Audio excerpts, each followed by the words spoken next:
Hello students, welcome back. सभी का एक बार फिर से स्वागत है आज की क्लास में। और आज हम एक नया नवेला टॉपिक, एक शानदार और प्यारा टॉपिक जिसको MHM के नाम से जानते हैं।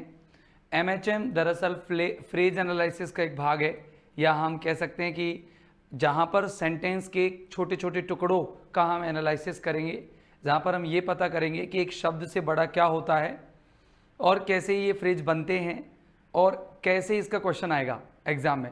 ये सारी चीज़ों की चर्चा करते हुए हम आगे बढ़ेंगे दोस्तों।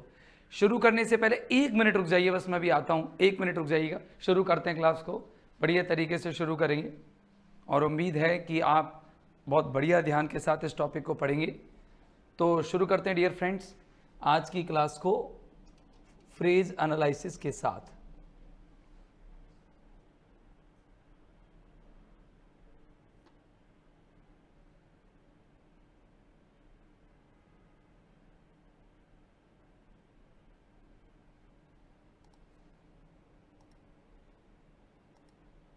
वेट कीजिएगा।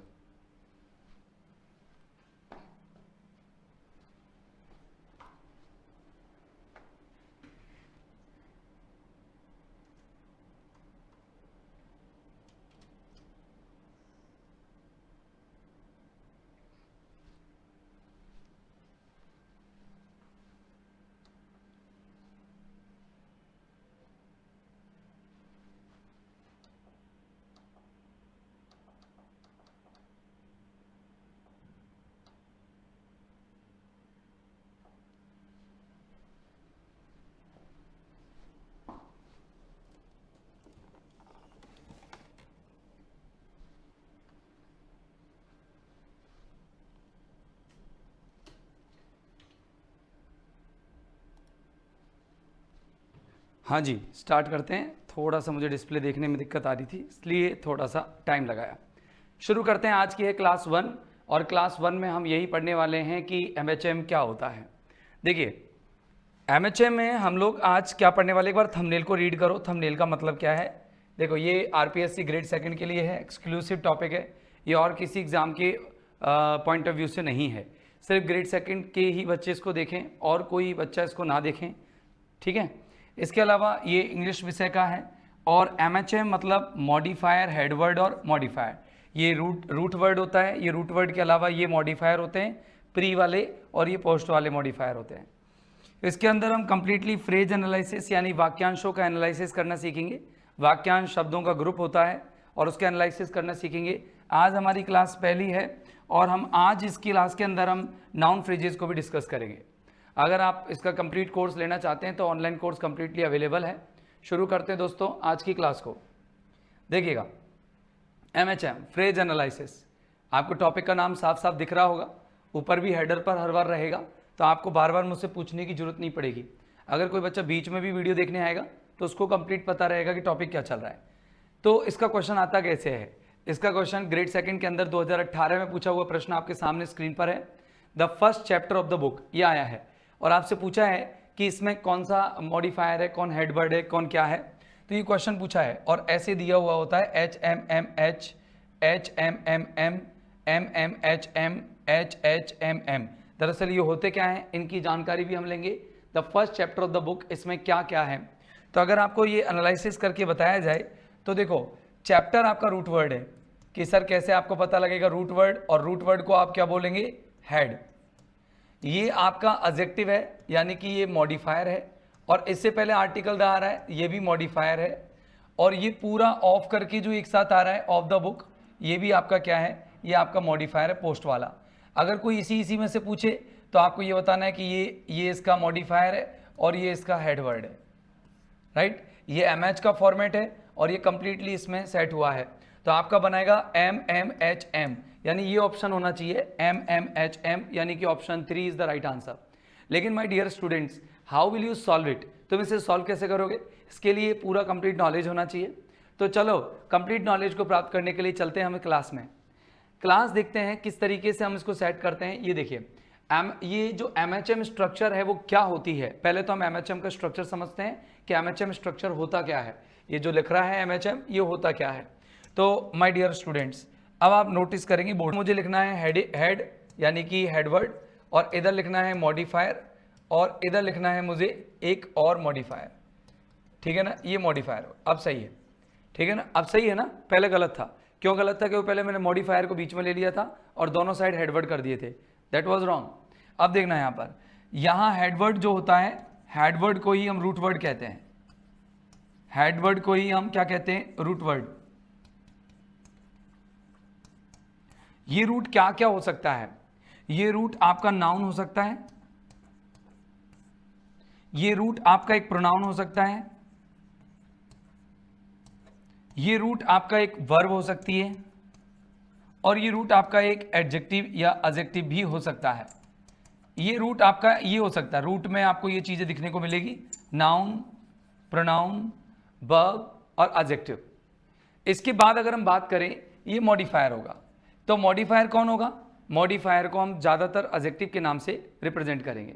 ये एडजेक्टिव होंगे, आर्टिकल्स होंगे, एडजेक्टिव्स होंगे, आर्टिकल्स होंगे, डिटरमिनर्स होंगे, DETER, MINERS, इन सारी चीज़ों की चर्चा दोस्त हम अंदर इस क्लास के अंदर काफ़ी डीपली करेंगे, मतलब आपको कहीं दिक्कत नहीं आने वाली। और जो मॉडिफायर जो बाद में आएंगे इसको मॉडिफायर बोलते हैं, क्या बोलते हैं इसको? मॉडिफायर, MODIFIER, ये मॉडिफायर है। और इसका नाम हम मॉडिफायर के रूप में देंगे प्री मॉडिफायर। क्या नाम देंगे इसको? प्री मॉडिफायर, क्योंकि पहले आ रहा है। और इसको नाम देंगे हम post modifier, post modifier. Sir ये कैसे कैसे बनते जरा बताओ, हम तो बड़ी टेंशन में आ गए, ये टॉपिक है कैसा? कुछ भी नहीं है, टेंशन मत करो। MHM का बहुत सिंपल सा कंसेप्ट है और बहुत सिंपल तरीके से हम पढ़ेंगे, बिल्कुल डीप एनालिसिस के साथ पढ़ेंगे, कहीं आपको कोई दिक्कत आने वाली नहीं है। बस थोड़ा सा समझते हुए चलो कि बीच में आने वाला हेडवर्ड होता है, पहले आने वाला एम जो होता है वो मॉडिफायर होता है, बाद में आने वाला वर्ड भी मॉडिफायर होता है। पहले आने वाला प्री मॉडिफायर कहलाता है और बाद में आने वाला पोस्ट मॉडिफायर कहलाता है। अब हेडवर्ड क्या है? What is a headword? Headword is called a root word. Headword को हम क्या कहते हैं? It is called a root word. इसको हम रूट वर्ड भी कहते हैं, it is called the root word, इसे हम रूट वर्ड भी कहते हैं। Okay my dear students, what do we call it? What do we call it? We call it root word. हम इसे क्या कहते हैं? रूट वर्ड, जड़ शब्द कहते हैं। ये दरअसल मेन तो मुख्य रूप से तो नाउन ही होता है। जैसे कि हमारा ये क्वेश्चन आपने देखा था, ये क्वेश्चन आपने देखा था, यहाँ पर चैप्टर जो था वो हेडवर्ड था, वो एक नाउन ही था। लेकिन अपन ये नहीं कह सकते कि ये नाउन ही रहेगा, ये वर्ब वाले फ्रेज में वर्ब रहेगा, प्रपोजिशनल वाले फ्रेज में ये भी यहाँ वहाँ भी कोई ना कोई रूट वर्ड बनेगा। तो हम अलग अलग तरह से इस रूट वर्ड को पढ़ने वाले हैं। तो हेडवर्ड जो होता है वो एक नाउन भी होता है, हेडवर्ड एक प्रोनाउन भी होता है, हेडवर्ड एक वर्ब भी होता है और हेडवर्ड एक एडजेक्टिव भी होता है। हेडवर्ड ये होता है कंप्लीटली। हेडवर्ड को आप छोटे से शब्दों में ऐसे डिफाइन कर सकते हो, कोई भी संज्ञा, कोई भी सर्वनाम, कोई भी वर्ब, कोई भी एडजेक्टिव आपका हेडवर्ड कहलाएगा। अब हेडवर्ड ठीक है, अपन नॉर्मल बेसिक तौर से समझ गए कि हेडवर्ड के लिए क्या क्या बोलने वाले हैं अपन। तो अगर हम बोलें कि मॉडिफायर क्या होता है, तो समझना मॉडिफायर एक वर्ड होता है, लिखना नहीं पड़ेगा मुझे इसके लिए, एक वर्ड हो जाएगा, एक शब्द है, एक फ्रेज है, या फिर एक क्लॉज भी एक मॉडिफायर बन सकता है, जो डिस्क्राइब करता है, क्वालिफाई करता है, जो वर्णन करेगा, क्वालिफाई करेगा, लिमिट्स सीमित बनाएगा किसको? The meaning of another word, दूसरे वर्ड की मीनिंग को।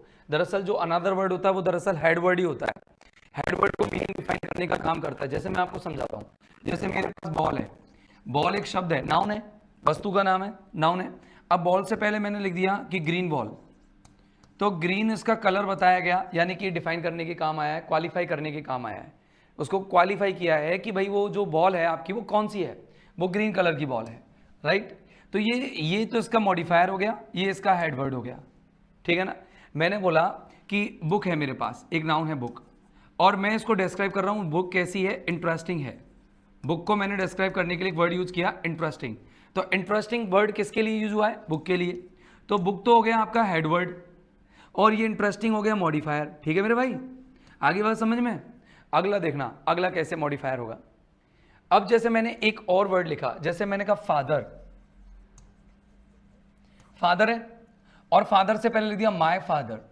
तो फादर को जो डिफाइन कर रहा है या फादर को जो लिमिट कर रहा है वो कि किसके पिता? मेरे पिता। लिमिट करने का काम किसने किया? लिमिटाइज करने का काम किया माय ने। तो ये माय जो है वो तो क्या है? मॉडिफायर। और ये आपके जो भाई साहब हैं कौन है? फादर जी, हेड वर्ड। ओके, कौन से है? Head word. हेड वर्ड हो गए। अब एक और मैं एग्जांपल आप लोगों को देना चाहूंगा समझाने के लिए दृष्टिकोण से। वर्ब वाला बता दो। सर आपने वर्ब वाला तो एक भी नहीं बताया। मैंने कहा वेरी स्मार्ट, ये शब्द है, ये पहले एडजेक्टिव वाला देख लो आप। वेरी स्मार्ट, मैं पूछ रहा हूं इसमें बताओ हेडवर्ड कौन है? तो स्मार्ट एक एडजेक्टिव है लेकिन हेडवर्ड, और ये एडवर्ब है आपका, ये मॉडिफायर है। ये हो गया मॉडिफायर और ये हो गया हेडवर्ड, वेरी स्मार्ट। ठीक है ना? अब देखना, अब एक और मैं आपको वर्ड बता रहा हूं। जैसे मैंने कहा कि इज प्लेइंग, इज प्लेइंग में आप मुझे बताइए कि हेडवर्ड कौन सा है? तो आप कहेंगे सर प्लेइंग जो मेन वर्ड है, वो मेन वर्ब है, वो तो हेडवर्ड है, और इज जो आ रहा है वो इसका मॉडिफायर है। ठीक है ना? तो इस तरीके से आपके ये सारे मॉडिफायर्स होते हैं जो प्री मॉडिफायर्स होते हैं। Modifiers can be adjectives, modifiers को हम एडजेक्टिव कह सकते हैं, एडवर्ब्स हो सकते हैं, प्रीपोजिशनल फ्रेजेस हो सकते हैं, और रिलेटिव क्लॉज भी हो सकते हैं।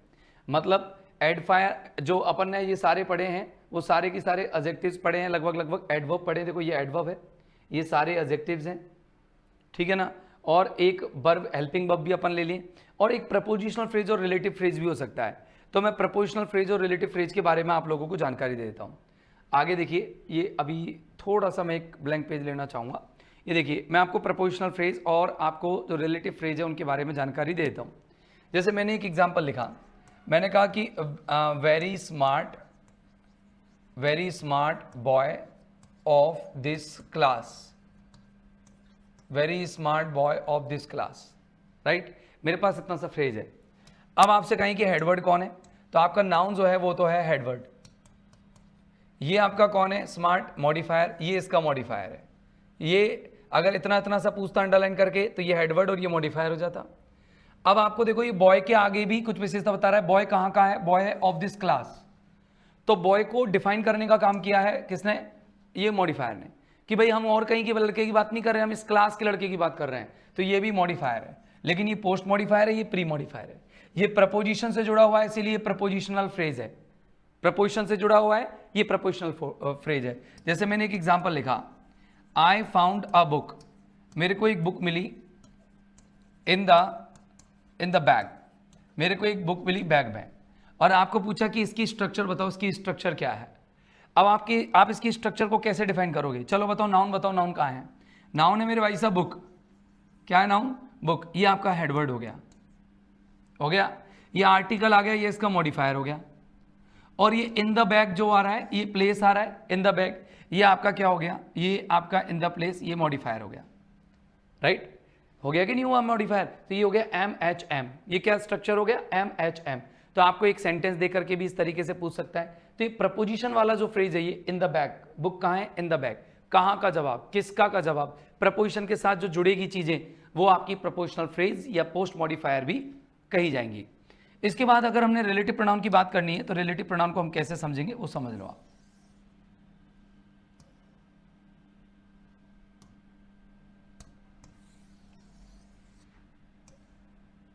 देखो, रिलेटिव प्रोनाउन को समझ लीजिए। जैसे यू आर द बॉय, एक एग्जांपल है, यू आर द बॉय, तुम वो लड़के हो, या यू आर द मैन, तुम वो आदमी हो, whom I trust much, जिसमें मैं बहुत ज़्यादा ट्रस्ट करता हूँ, whom I trust much, ये एग्जाम्पल है। whom I trust much, तुम वो आदमी हो जिस पर मैं सबसे ज़्यादा ट्रस्ट करता हूँ। और ये मैंने लिखा है एक एग्जाम्पल, थोड़ा सा साफ नहीं दिख रहा होगा, एक बार रफ करके लिख देता हूँ, है ना? अब देखना इसमें, यहाँ पर कौन है? आपको ये कह दिया कि ये वाला बताओ, ये इसमें किस तरह का सेटअप बनेगा। ये फ्रेज एनालिसिस करो, से एनालाइज द फ्रेज। तो आप कहेंगे sir man is the root word, that's head word, और ये article the is modifier, so I have dictated here modifier.